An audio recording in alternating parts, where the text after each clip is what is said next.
Assalamualaikum warahmatullahi wabarakatuh. Sebelumnya perkenalkan, nama saya Sandi Sahlan dengan NIM I012154, kelas hukum E angkatan 2021. Di sini saya akan mencoba menjelaskan secara singkat mengenai hak cipta, hak paten, hak merek, desain tata letak sirkuit terpadu, perlindungan varietas tanaman, dan rahasia dagang. Untuk mengetahui lebih lanjut, langsung saja kita masuk ke dalam videonya.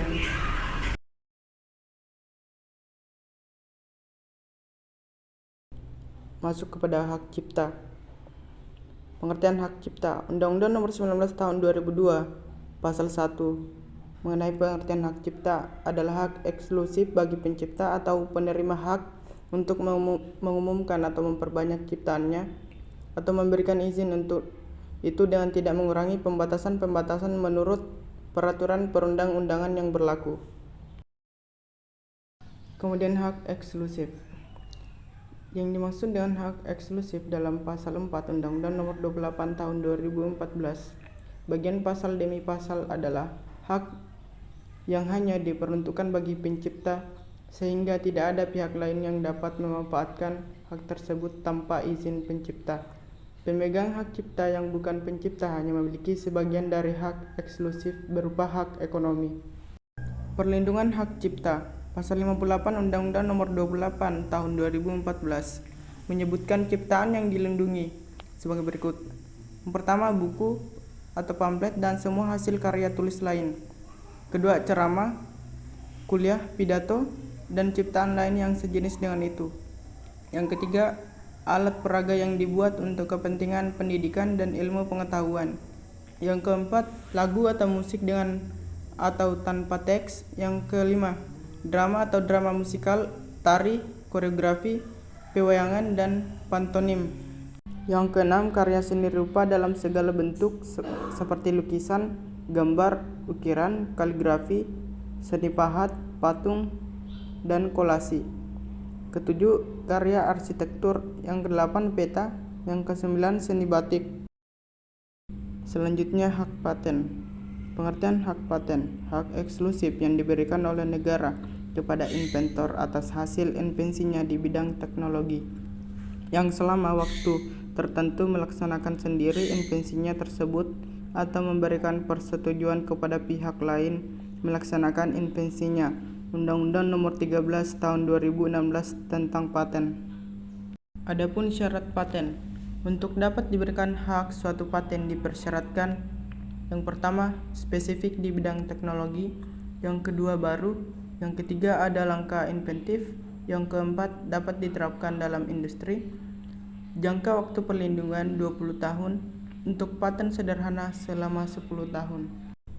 Peralihan hak paten. Hak atas paten dapat beralih atau dialihkan, baik seluruhnya maupun sebagian, karena Pasal 74 Undang-Undang Nomor 13 Tahun 2016. Yang pertama, pewarisan. Yang kedua, hibah. Yang ketiga, wasiat. Yang keempat, wakaf. Yang kelima, perjanjian tertulis atau. Yang keenam, sebab lain yang dibenarkan berdasarkan ketentuan peraturan perundang-undangan. Lisensi paten atau izin yang diberikan oleh pemegang paten, baik yang bersifat eksklusif maupun non-eksklusif, kepada penerima lisensi berdasarkan perjanjian tertulis untuk menggunakan paten yang masih dilindungi dalam jangka waktu dan syarat tertentu.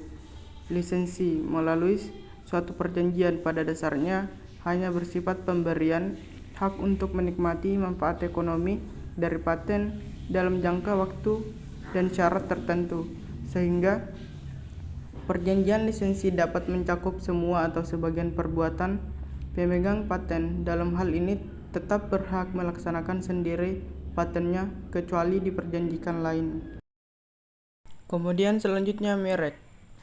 Pengertian hak merek. Hak atas merek adalah hak eksklusif yang diberikan oleh negara kepada pemilik merek yang terdaftar untuk jangka waktu tertentu dengan menggunakan sendiri merek tersebut atau memberikan izin kepada pihak lain untuk menggunakannya. Merek adalah tanda yang dapat ditampilkan secara grafis berupa gambar, logo, nama, kata, huruf, angka, dan susunan warna. Dalam bentuk 2 dimensi dan atau 3 dimensi, suara, hologram, atau kombinasi dari 2 atau lebih unsur tersebut untuk membedakan barang dan atau jasa yang diproduksi oleh orang atau badan hukum dalam kegiatan perdagangan barang dan atau jasa. Kemudian selanjutnya, lisensi merek. Lisensi merek dapat diberikan kepada pihak ketiga dengan suatu perjanjian. Pemilik merek tetap dapat menggunakan merek sendiri maupun memberikan lisensi kepada pihak ketiga lainnya, kecuali ada perjanjian. Peralihan hak merek.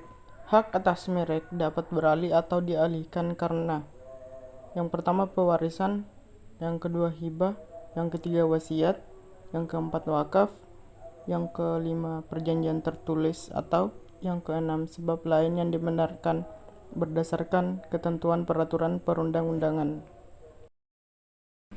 Desain tata letak sirkuit terpadu. Desain tata letak adalah kreasi berupa rancangan peletakan 3 dimensi dari berbagai elemen. Sekurang-kurangnya, satu dari elemen tersebut adalah elemen aktif, serta sebagian atau semua interkoneksi dalam suatu sirkuit terpadu, dan peletakan 3 dimensi tersebut dimaksudkan untuk persiapan pembuatan sirkuit terpadu. Sirkuit terpadu adalah suatu produk dalam bentuk jadi atau setengah jadi yang di dalamnya terdapat berbagai elemen, dan sekurang-kurangnya satu dari elemen tersebut adalah elemen aktif, yang sebagian atau seluruhnya saling berkaitan, serta dibentuk secara terpadu dalam sebuah bahan semikonduktor yang dimaksudkan untuk menghasilkan fungsi elektronik. Perlindungan varietas tanaman.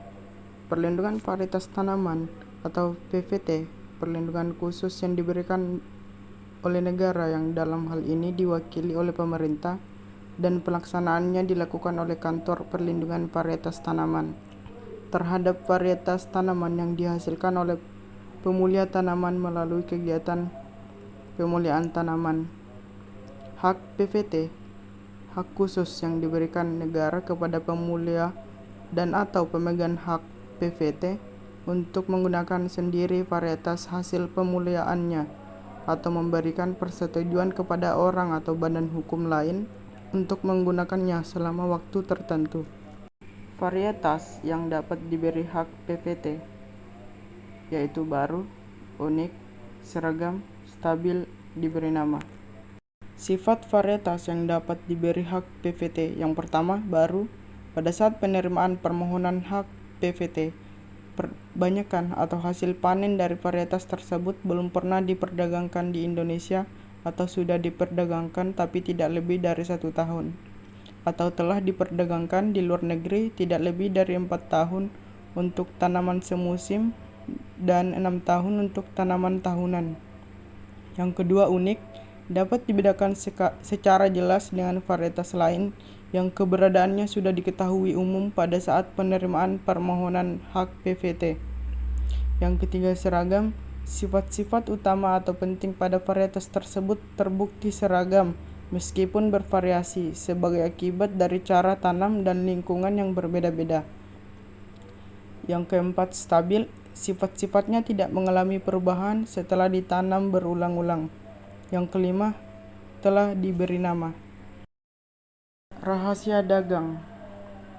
Rahasia dagang atau informasi yang tidak diketahui oleh umum di bidang teknologi dan atau bisnis mempunyai nilai ekonomi karena berguna dalam kegiatan usaha dan dijaga kerahasiaannya oleh pemilik rahasia dagang. Lingkup perlindungannya meliputi metode produksi, metode pengolahan, metode penjualan, atau informasi lain di bidang teknologi atau bisnis yang memiliki nilai ekonomi. Rahasia dagang mendapatkan perlindungan apabila informasi tersebut bersifat rahasia, memiliki nilai ekonomi, dan dijaga kerahasiaannya.